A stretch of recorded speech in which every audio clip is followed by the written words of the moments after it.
de Deus.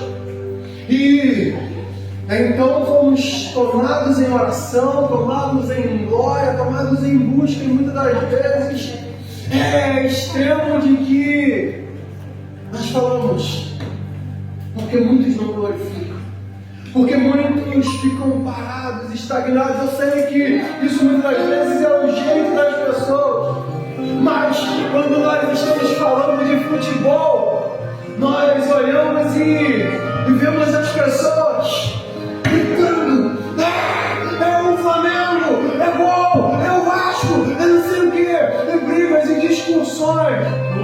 Por isso que muitas vezes dentro de um culto nós falamos assim: por que nós exaltamos tanto um time de futebol? Por que nós falamos tanto a respeito das coisas que nos alegram lá fora?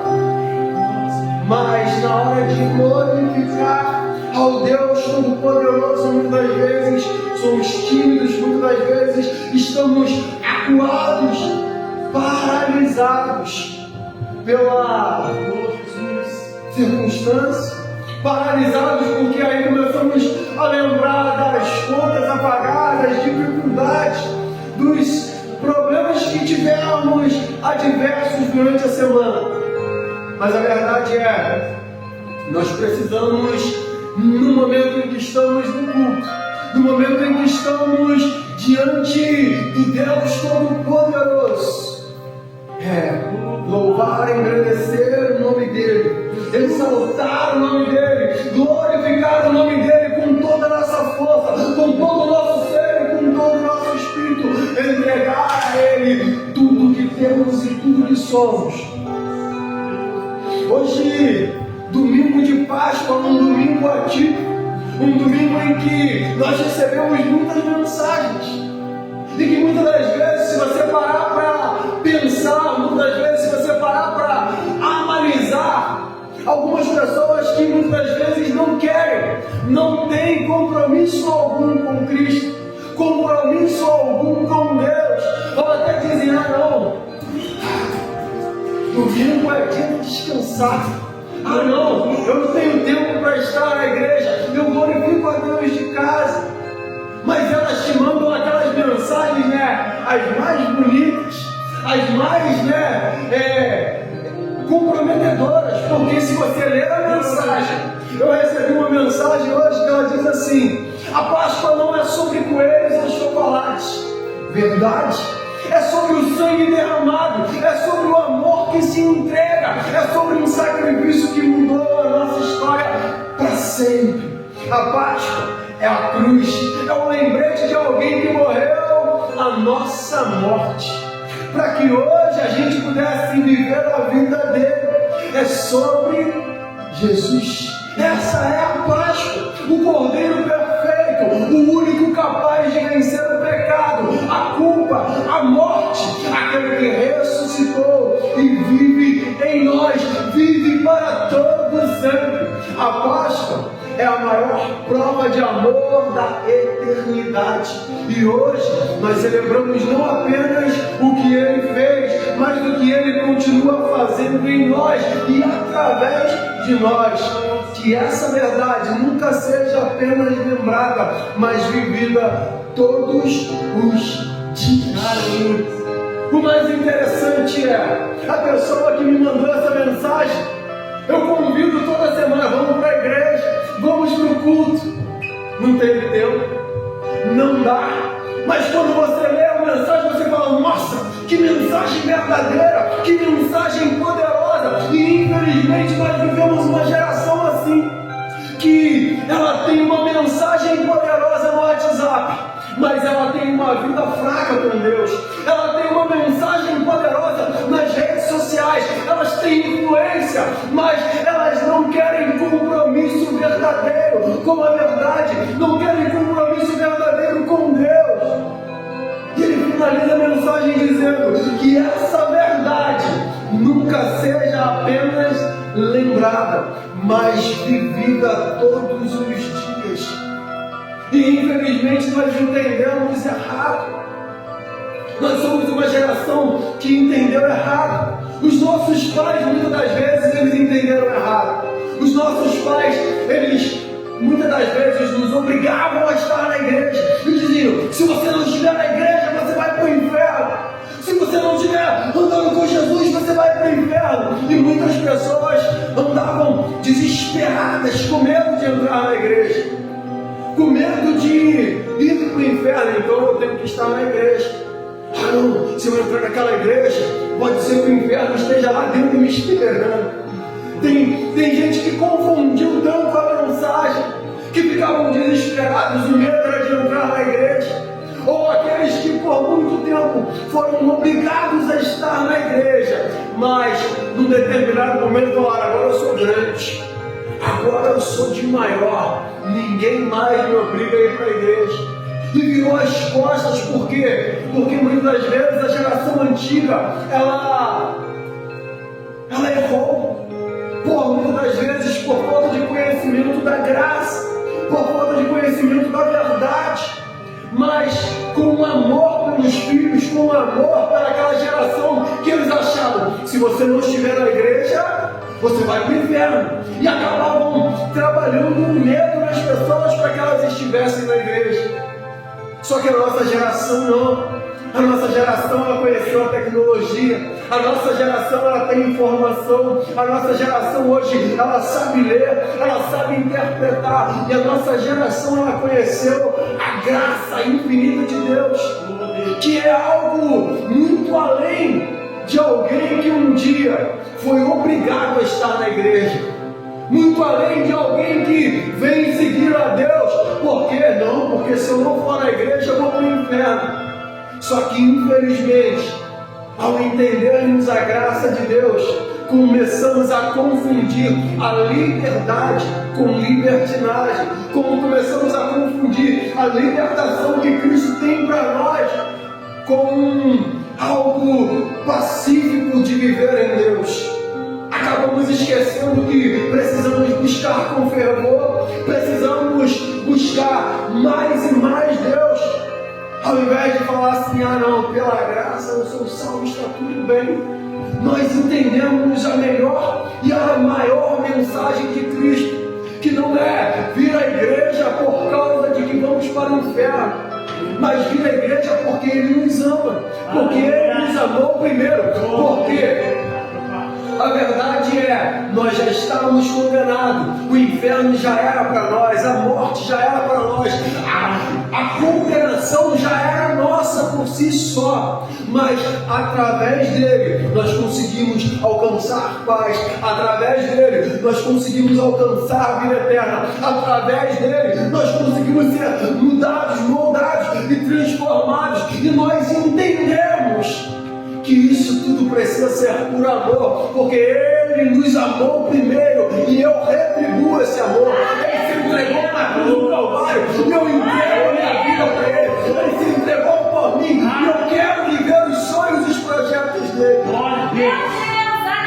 Aí nós entendemos o que realmente Deus quer de nós, quer que vivamos em graça, em amor, em entrega. Aí por isso nós entramos num culto como esse e começamos a dizer: tu és santo, tu és poderoso, tu és maravilhoso. A tua glória envolve o ambiente. Mas muitas pessoas, por interpretarem mal a graça, por entenderem mal a graça, ela num dia como esse fala: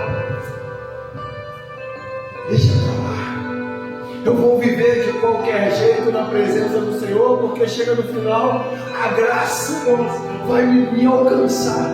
E não é bem assim. Não é bem assim. A verdade é que muitos estão se perdendo por, como eu disse, entender errado a liberdade e transformar em libertinário. Entender errado a graça do Senhor e viver apenas o que eles querem. Olha só o que diz Êxodo capítulo 12, verso 7.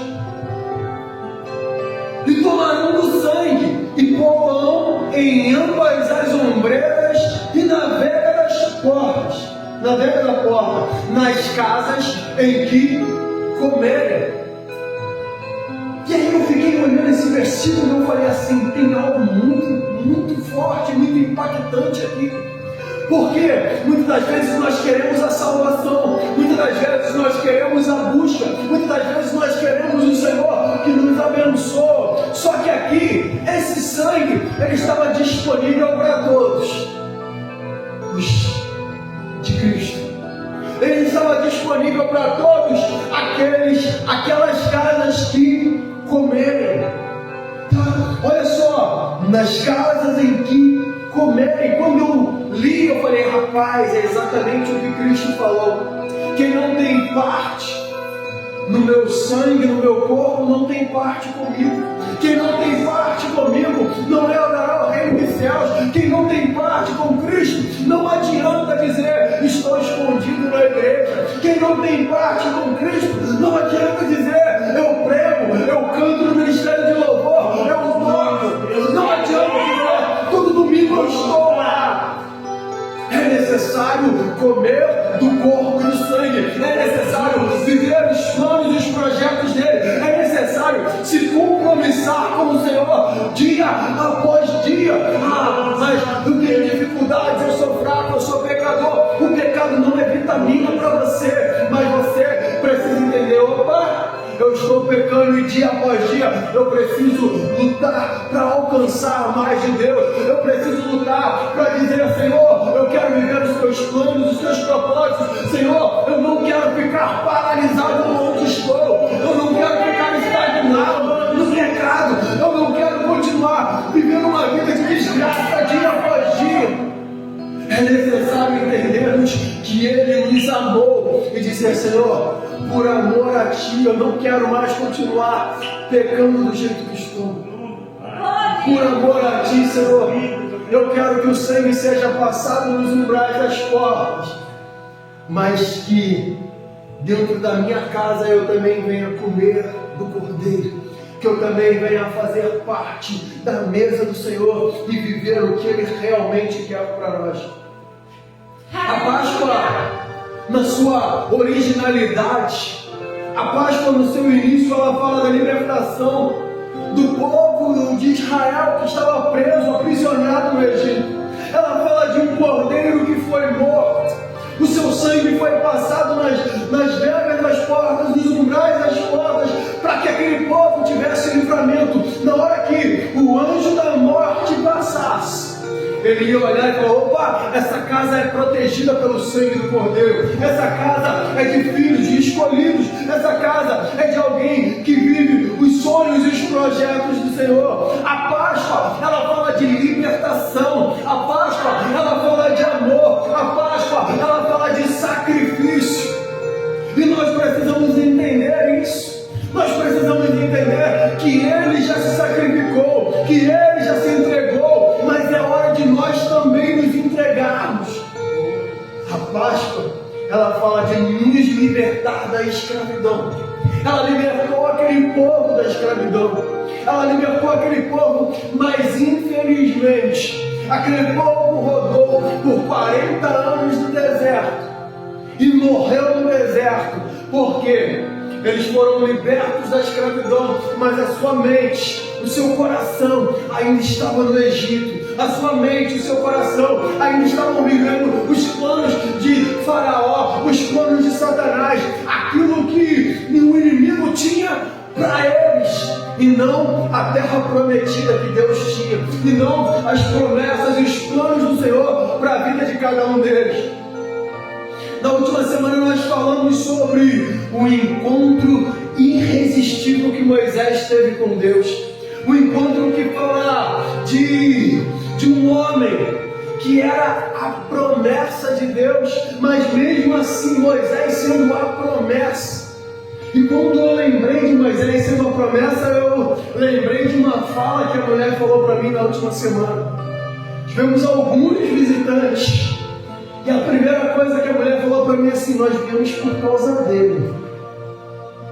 Ele vem, ele traz todo mundo. Ele vem, ele traz todo mundo. Aí eu falei, rapaz, Moisés era a promessa de Deus para a libertação do povo de Israel. E muitas das vezes nós não entendemos que o tempo de Moisés passou. Moisés já morreu, Moisés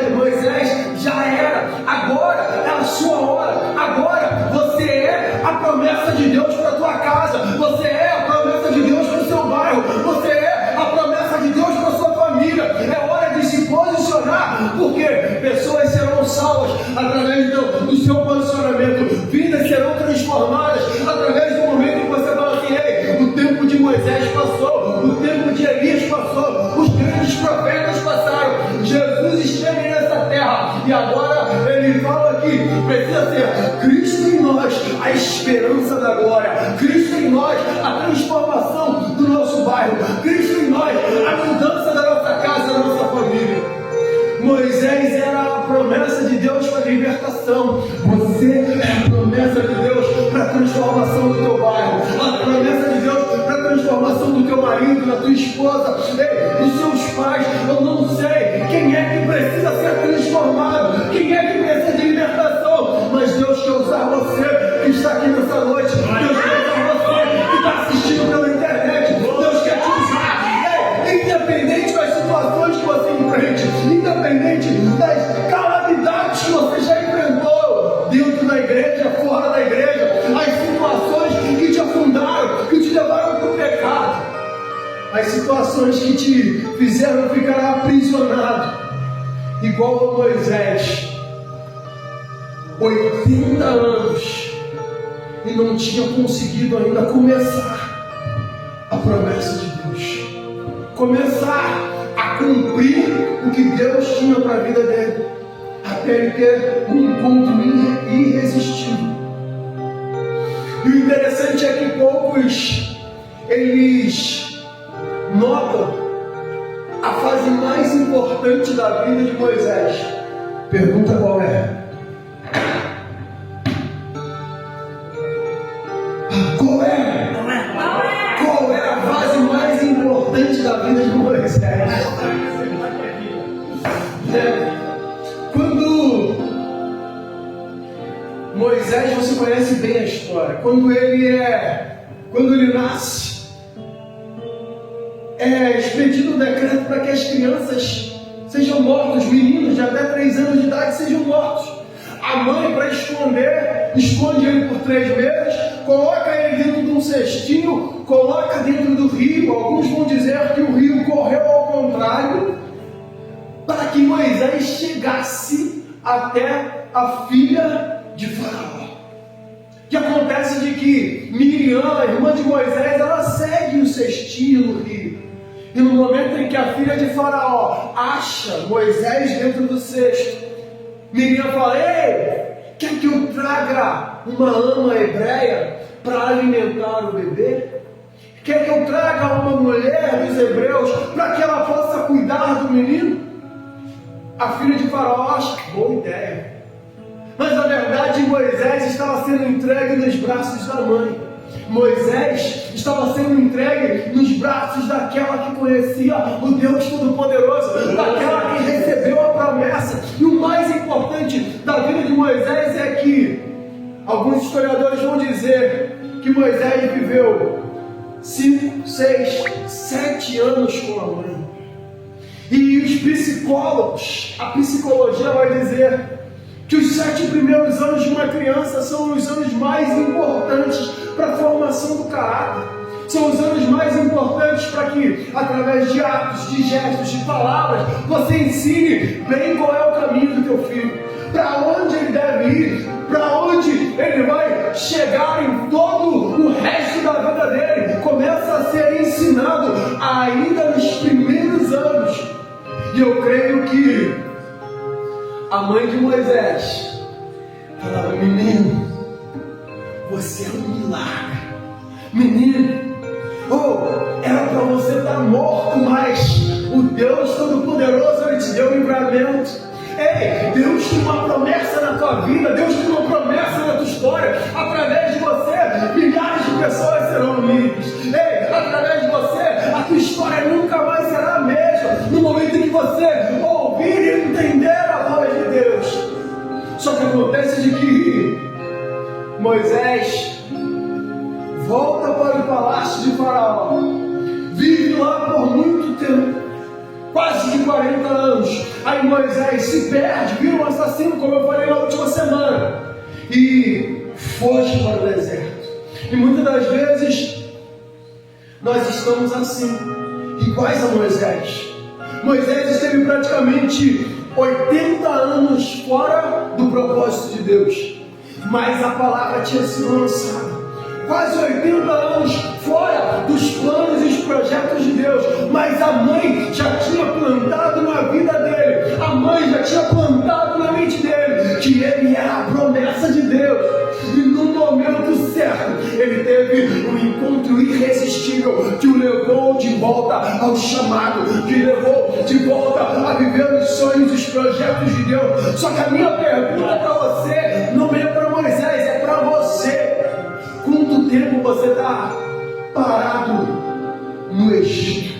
O Egito fala deste mundo. O Egito fala das situações que estão te estagnando dentro de casa, das situações que estão te fazendo entrar na igreja, mas continuar vivendo o mundanismo. Quanto tempo você está preso no Egito? Moisés conseguiu se livrar do Egito e foi parar no deserto. Foram 40 anos no deserto. E você, quanto tempo está no deserto? Longe da promessa, longe dos sonhos, longe dos projetos, longe daquilo que Deus te chamou para viver. Oh, aleluia! Quanto tempo você está aí de casa, olhando a pregação e falando assim: eu queria estar lá. Eu queria estar vivendo os sonhos do Senhor. Eu sei que Deus me chamou para estar tocando ali. Eu sei que Deus me chamou para estar cantando. Eu sei que Deus me chamou para estar pregando. Ei, eu não sou esse igual a Moisés, que ficou 80 anos fora da promessa, 80 anos fora dos planos e os projetos de Deus, paralisado aqui. Aí Deus está fazendo a sarça pegar fogo novamente, para dizer: ei, eu estou te chamando, Moisés, eu estou te chamando, filho, eu estou te chamando, filha. É hora de viver os meus sonhos, é hora de viver os meus projetos, é hora de viver tudo aquilo que eu tenho para você. Moisés, é Deus te chamando, é Deus dizendo: é hora de se posicionar, é hora de sair do Egito, é hora de sair do deserto e viver os meus planos, viver os meus projetos. Faraó, ele tem muitos planos, muitos projetos para destruir a tua casa, para destruir a tua família. Satanás quer destruir tudo ao seu redor, mas você precisa entender, através de um posicionamento teu, os teus pais são libertos, os teus filhos são transformados, os teus vizinhos são alcançados, a sociedade começa a mudar. No momento em que a igreja entender que nós precisamos nos posicionar em Cristo, nos posicionar em Deus, famílias serão salvas, famílias serão transformadas. No momento em que nós somos transformados, no momento em que nós falamos: ei, eu vou sair do Egito, eu vou sair do deserto, eu vou sair daqui e vou viver aquilo que o Senhor tem para mim. Moisés estava com quase 80 anos. E aí ele começou a viver o chamado. Então não importa quanto tempo você esteja afastado, não importa quanto tempo você esteja estagnado, não importa quanto tempo você esteja paralisado, Deus está dizendo: ainda há tempo, ainda dá tempo de você viver os meus sonhos, ainda dá tempo de você viver os meus projetos, ainda dá tempo de você viver aquilo que um dia eu sonhei para ti.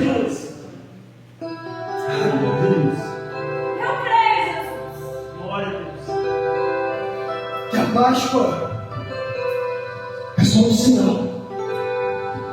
A Páscoa é só um sinal. As pessoas pensam que o sangue nas portas era um sinal para o anjo da morte, um sinal para Deus. Mas na verdade esse sangue, ele vai falar que ele é um sinal para nós de tudo aquilo que um dia iria acontecer. Verso 13 diz assim: o sangue será um sinal para indicar as casas em que vocês estiverem. Quando eu vir o sangue, passarei adiante. A praga da destruição não os atingirá quando eu ferir o Egito. O Senhor procurava o sangue na porta, e se visse a morte, passaria direto. Mas o sangue não era um sinal para Deus, o sangue era um sinal para você e eu. Sinais. O que são os sinais? Todos os dias, em todos os lugares, nós vemos sinais. Quando nós olhamos uma caveira, né? Quando nós olhamos uma caveira com os bracinhos cruzados, nós falamos, opa, aquilo ali fala de morte, aquilo ali fala de perigo. Quando nós olhamos um M amarelo muito grande, a gente já pensa no McDonald's. Já dá até fome. São sinais que são enviados para nós. Tem um tenista, o nome dele é Rafael Nadal. Aí você olha e tá pá, mas de repente você vê a bandana dele lá, tem um símbolo da Nike. Aí você fala, pô, vou comprar um tênis da Nike, vou comprar uma camisa da Nike. São sinais que são todos os dias colocados para nós, né? E esses sinais eles estão sempre apontando para algo.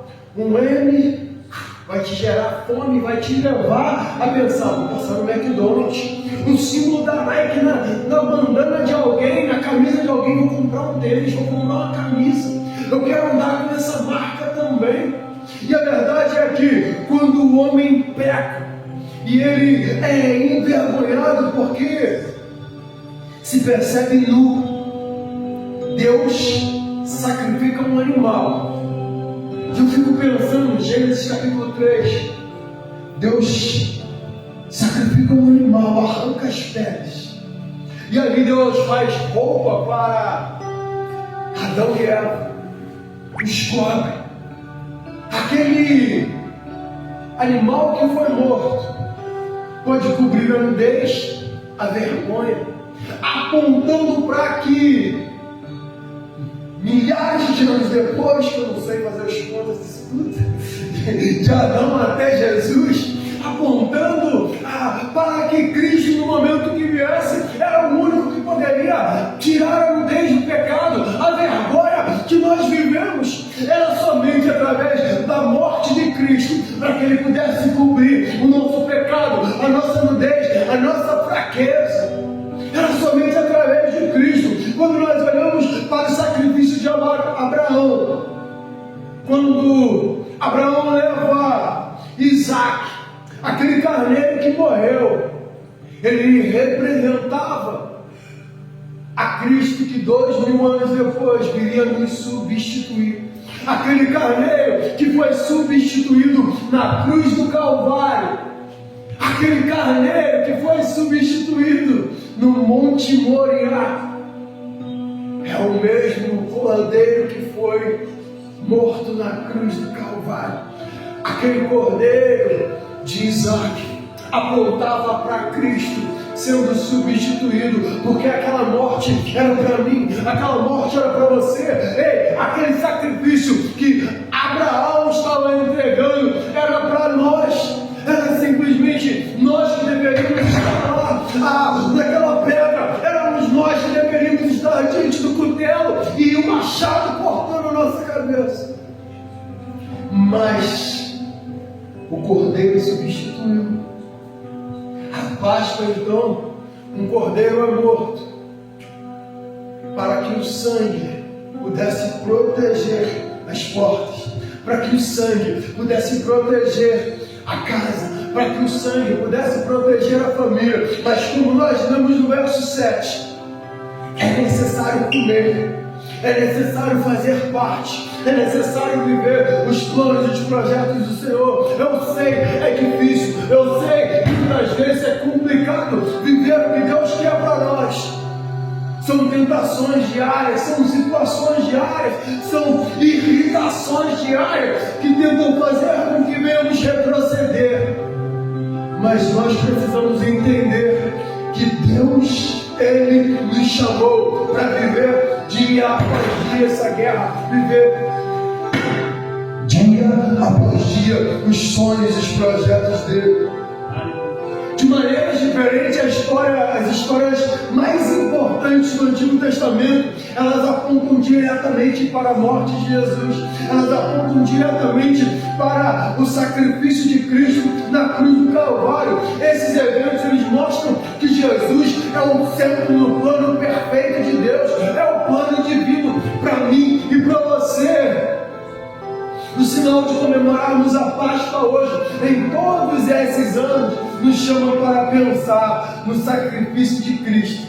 Na primeira Páscoa, os israelitas sacrificavam cordeiros, pintavam as portas com sangue para que a morte passasse direto. Hoje, nós não precisamos mais de sacrifício de cordeiro. Hoje, nenhum animal mais precisa ser morto, porque Cristo substituiu todos nós na cruz do Calvário. Este sinal está apontando para Jesus, que nos diz da mesma forma: Ele é o Cordeiro de Deus e também foi sacrificado, o seu sangue derramado para que a morte passasse sobre nós, para que a morte não tivesse poder sobre mim, para que a morte não tivesse poder sobre a tua casa, para que nada paralisasse aquilo que Deus tem para a tua vida. Ai, pastor, mas eu sou fraco, o pecado todos os dias me paralisa, o pecado todos os dias me faz retroceder, o pecado todos os dias vem, me chama. Mas em Cristo Jesus você vai superar. Em Cristo Jesus você vai vencer. Em Cristo Jesus, somente nele nós temos a vida eterna. Somente nele nós podemos vencer a morte. Somente nele nós podemos vencer o pecado. Somente nele nós podemos viver os planos e os projetos de Deus. Aí, Oséias vai dizer assim, ó, Oséias capítulo 13, verso 14: E eu os remirei da mão do inferno e os resgatarei da morte. Onde estão, ó morte, as tuas pragas? Onde está, ó inferno, a tua perdição? O arrependimento está escondido dos meus olhos. Ei, no momento em que nós nos arrependemos, a promessa de Deus é dizer: ei, eu os remirei do inferno. Ei, no momento em que nós vivemos os planos e os projetos de Deus, nós temos, acesso à vida eterna. Nós temos acesso a tudo aquilo que Cristo fez por nós. Por isso Paulo, em 1 Coríntios 15, verso 55, vai dizer: onde está a morte, o teu aguilhão? Onde está o inferno, a tua vitória? Sabe por quê? Porque Cristo, venceu a morte e nos deu, direito à vida eterna. Aleluia! Através de Jesus nós vencemos, através de Jesus nós alcançamos. Nós não estamos aqui hoje por causa do medo do inferno, mas porque nós entendemos que o sacrifício dele foi muito mais importante por nós do que nós podemos fazer por ele. Ei, nós fomos chamados e escolhidos mesmo não merecendo. Não é por seguir a Jesus, não é por mérito próprio, não é pelo que nós fazemos na igreja, não é por medo do inferno que seremos salvos, mas é porque Ele nos amou primeiro. O sacrifício de Jesus nos deu vitória sobre a morte. Talvez você esteja aí pensando que os seus problemas eles vão se resolver com um aumento de salário. Os seus problemas talvez vão se resolver com o jogo do tigrinho. Talvez você pense: eu vou resolver. Hoje eu vi um cidadão que está criando um banco para no momento do apocalipse se esconder. Aí ele falou assim: vocês falam mal de mim na internet, mas eu estou me preparando para o apocalipse. Gastando muito dinheiro, arrumou um terreno no meio do nada, que ele falou: aqui ninguém vai me encontrar. Vou plantar diversas árvores aqui para que a entrada do bunker fique bem escondida. Ninguém vai entender, ninguém vai conseguir me achar. Mas se não for através de Jesus, aquilo que Paulo acabou de dizer: onde está a morte, o teu aguilhão? Dentro do bunker, a morte vai encontrar ele.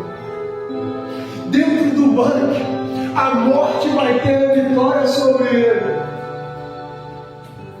Não tem nada que possa nos livrar da morte a não ser o sacrifício de Jesus. Não tem dinheiro, não tem sacrifício de animais, não tem um bunker que vai te isentar de morrer e de ter um encontro com Deus para que com a língua confesse que Ele é o Senhor. A única coisa que pode nos livrar da morte é o sacrifício de Jesus. Muitas das vezes estamos com a nossa alma aflita, o coração triste, angustiado, sem esperança, sem segurança. E Jesus está dizendo: filho, eu só preciso que tu abra o teu coração. O cara quer ganhar mais dinheiro, o cara quer tentar nas drogas, o cara quer tentar na prostituição, o cara quer tentar montar um bunker para ele ter a segurança. Ele pensa no melhor plano de saúde, ele pensa nos melhores seguranças para os seus filhos, mas nada é tão simples como dizer: Senhor, eu quero viver os teus planos. Porque Paulo disse: se a nossa fé se resume só a essa terra, somos os mais miseráveis de todos os homens. Não importa se você tem riqueza, não importa se você tem diversas seguranças, não importa se você tem um bunker para se proteger. Ei, a sua fé te deixa miserável. Porque a sua fé está nas coisas materiais, a sua fé está no dinheiro, a sua fé está na segurança terrena. Só que dessa vida não levaremos nada. A única coisa que precisamos é, dia após dia, firmar a nossa fé em Cristo Jesus.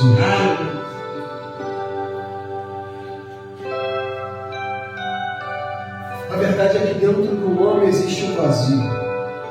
A verdade é que dentro do homem existe uma tristeza. Dentro do homem existe um buraco que só pode ser preenchido por Cristo Jesus. Existe algo dentro do homem que ele vai tentando dia após dia. Nas drogas, na prostituição, ele vai dia após dia pensando: não, eu preciso de mais dinheiro, eu preciso contratar mais segurança, eu preciso ter o melhor plano de saúde. Só que a verdade é que a única coisa que nós precisamos é da graça e da paz dele, que vem sobre a nossa alma. Tu és por quem a minha alma esperou. A verdade é que a nossa alma muitas das vezes está muito fraca, entristecida, e somente em Cristo Jesus é que nós vamos encontrar ali. Somente nele nós vamos encontrar paz. Então não importa onde você esteja nesse momento, eu quero você.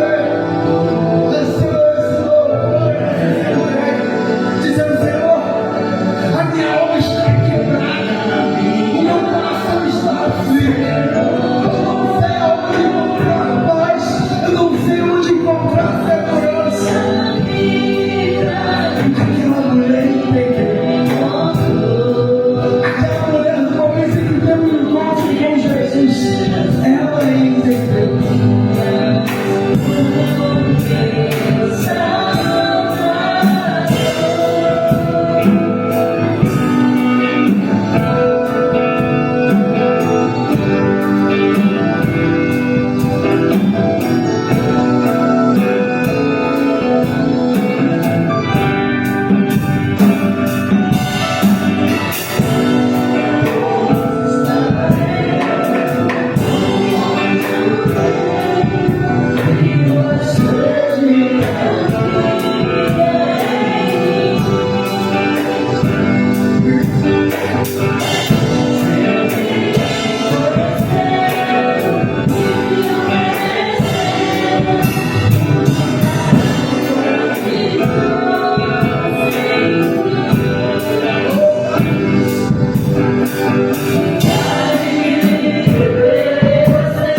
sede. Ele é aquele que pode matar a tua fome espiritual. Ele é aquele que pode mudar o teu quadro hoje. Não importa como você esteja vivendo. Não importa em que nível de podridão você esteja vivendo. Você só precisa se entregar a Ele. É como eu disse. Não é um bunker que vai te salvar. Não é um aumento de salário que vai resolver a tua vida. Ei, não é o dinheiro, não são os seguranças. O único que pode resolver os teus problemas, o único que pode saciar a tua sede, o único que pode realizar os planos e os projetos dele para a tua vida é Ele. E no momento que você se entregar para Ele e declarar que você quer beber dessa água viva, esse rio ele está aqui nessa noite. Esse rio está aqui nessa noite. Esse rio está aqui nessa noite.